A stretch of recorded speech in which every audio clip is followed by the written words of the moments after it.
do I save a failing business is what we're speaking about today on the eCentral Business Show. I'm John Naylor, joined today by Barry Hopkins from Victory Business Solutions. Barry, you've got some expertise in this field, yeah? Yeah, thanks, John. Thanks for having me.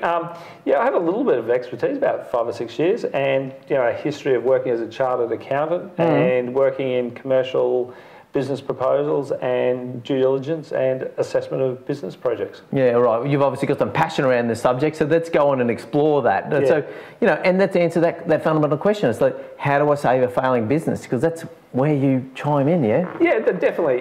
What I find is many business owners, an event happens, and it takes a while for that event to come through and be realised that there's a problem with the business. So that could be a loss of a big client, change in competition. Yeah. And, so it takes a while for it to come through in the business. And once it does, the business owners don't necessarily see what's happening. So we really try and open up everything around the business. Its financials, what the environment's like, any events that have happened over the last couple of years to see where the business has come from, where it is now. Because fundamentally a business is normally in some sort of operational position where it's kicking along and something's happened, yeah? Yeah, that's right. And I think business owners get involved so much in their business, particularly small, medium business owners. They're hands-on. Oh, they're on the tools from day to day, yeah? Yeah, they are. And it becomes hard to step back and see the bigger picture of something that's happened. And as things happen that aren't going as well as they want, they work harder. And the harder they work, the more deeper they get into the business and they can't step out. So that's probably why it's one of the most important things of getting someone who's independent coming in from outside like us to have a look at the business, because fundamentally we're not emotionally involved. Okay. Yeah, and there's going to be some research project around that where you got to look at everything. Yeah, I think so. Is everything on the table? Yeah, it has to be, because what we find is there's little bits that people don't think are important that are actually the driver.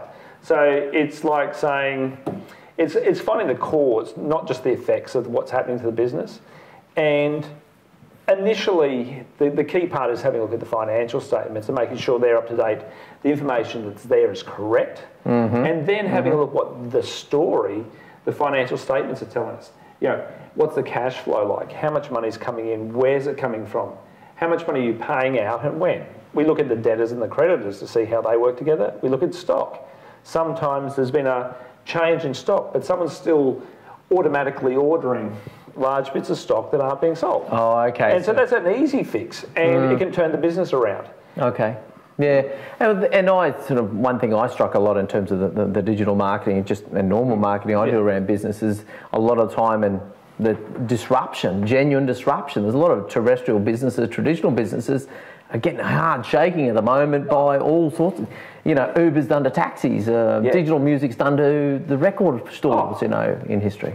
Yeah, it is a huge change in the world. Everything from accounting and law firms are being hit by the same sort of thing. I talk to a lot of accountants, and their business world's changed because of technology. I talk to retail businesses who are really struggling because their customer base is online. And they're not being able to move with that at the speed and power of some large multinationals. Yeah. So what are the sorts of things you tend to get into? So what's the process? Let's talk about a process that people can even do for themselves. So do they need to have a bit of a wake-up call and step back themselves? Yeah, I think the first thing they need to do? I think it's talking to someone, because a lot of the time you've got that, the hairs in the back of your neck are sticking out. Something's not quite right. Getting someone independent in to come and have a talk to you about that, that's good. But what you've got to have is look at what financials are doing. Who are your customers? Are they the same customers that you've always had? Are your debtors paying you on time? Okay. You look at some of those things, because that's what's driving it.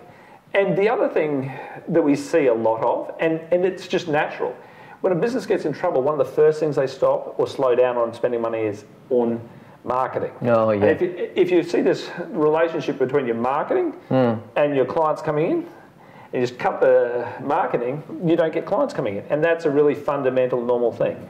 The other biggest thing we see in businesses at the moment, and I think it's gone on since I was a young accountant back in the mid-'80s, that people use the tax office as a bank. Oh, and okay. the tax office is a lot more aggressive at the moment, and it has been for a number of years, to ensure that they're getting the revenue that comes in to fund other stuff in that we need. But it is also very aggressive, and that the legislation has changed and gives the risk, if you're not lodging the right monthly, quarterly returns and lodgements, you can actually become personally liable, where you're previously having a company structure, you were safe. Oh, okay. So they'll even for the fact that you haven't lodged, they say that's now your personal problem. Yes, they can do that. If you haven't lodged within 90 days of super and PAYG, they can then begin taking you personally through a director's penalty notice. Yeah. And that gives you a number of days, 21 days to make something, to do something, or they can begin to liquidate your business. Oh, okay. Yeah, so it can very easily start to spiral, you know. Definitely. And the thing that a lot of business owners get worried about is that if they lodge their forms to the tax office and they can't pay, the tax office will then pick up on that and come and chase them. Yeah. So if that's happening to your business, that's the time you need to get someone like me coming in to talk to you, because that is the first point where you're beginning to get into trouble. If you wait too long, you've got the tax office, other creditors coming in to chase your business. Yeah, one of the things we said off camera was even like to engage someone such as yourself that come in and do the books, and even if there is no resolve, there's no way out, at least you get to control the crash landing, you know, so to speak. Yeah, I think we were saying that, you know, you're in a plane that all of a sudden doesn't fly. And you can either hit the ground very hard, or you can have a controlled landing and get it somewhere. Yeah. Really, in most cases, if that's the case, what we're doing is moving the business owner from being in a position of being $100, $300, $1 million in the red to being zero. And that allows them to get on with their lives. Yeah, okay. Well, there's one other thing we talked about too off camera, and just touch on that. It was nice to think maybe explore it in a separate video, is that the sort of that binary thing that is bankruptcy, you know, it's, you can go out by 100,000 or you can go out by 1 million.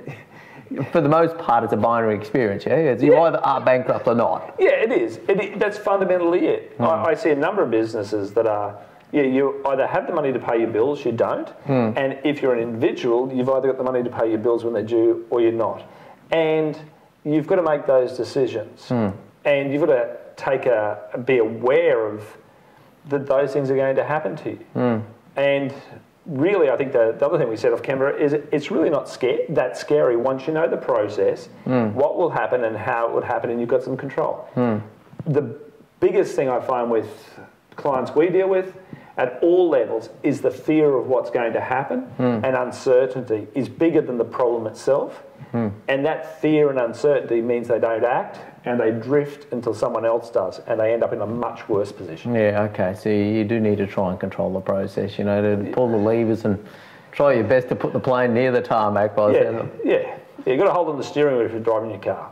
Fair enough. Great analogy as well. Yeah. Okay, Barry, we're running out of time on this occasion. Will you stick around and talk to me about some more on this subject? Yeah, that'd be great. Okay, thanks. Barry, now let's touch on how do people contact you, Barry? Oh, well, the easiest way is have a look on our website at www.victorybusinesssolutions.com.au, or you can give me a call on 0468 848 996. As the director and owner of the business, I answer all the major calls and initial consultation with our clients. Oh, good on you, Barry. Okay, well, that's actually some really important information there coming out of Barry this morning in terms of, you know, it's not something any of us would look forward to in terms of our business future. We all want the rosy outcomes and, you know, to retire wealthy and the rest of it, and obviously have a great business full of great people, but it doesn't always turn out that way, and it might not be your fault. But Barry, thank you very much for coming on the show this morning. Thanks, John. Okay, that's great. That's enough for this episode of the East Central Business Show. I'm John Naylor. Thank you very much for watching another episode of the East Central Business Show. What we're looking to do across the East Central Business Show is bring to you the very best content from great people with really informative knowledge to share. It's something that you can listen to in the car. Don't watch it, obviously, when you're doing that, but we're looking to really bring value to you across LinkedIn, YouTube, podcastable content, so it's really great and informative business knowledge. So please tune in as much as you can. Now, the great ways to follow us, you can register on the database, make contact with us, and we'll put your email in. We're going to tell you each month what great videos would come out, and just give you a curated version through the eCentral magazine, where we're going to send you the most popular videos for the month. The other thing we can do is obviously invite you to connect with us on LinkedIn, linked up with myself, John Naylor. And the other thing, of course, is look up John Naylor on YouTube and subscribe to our channel there.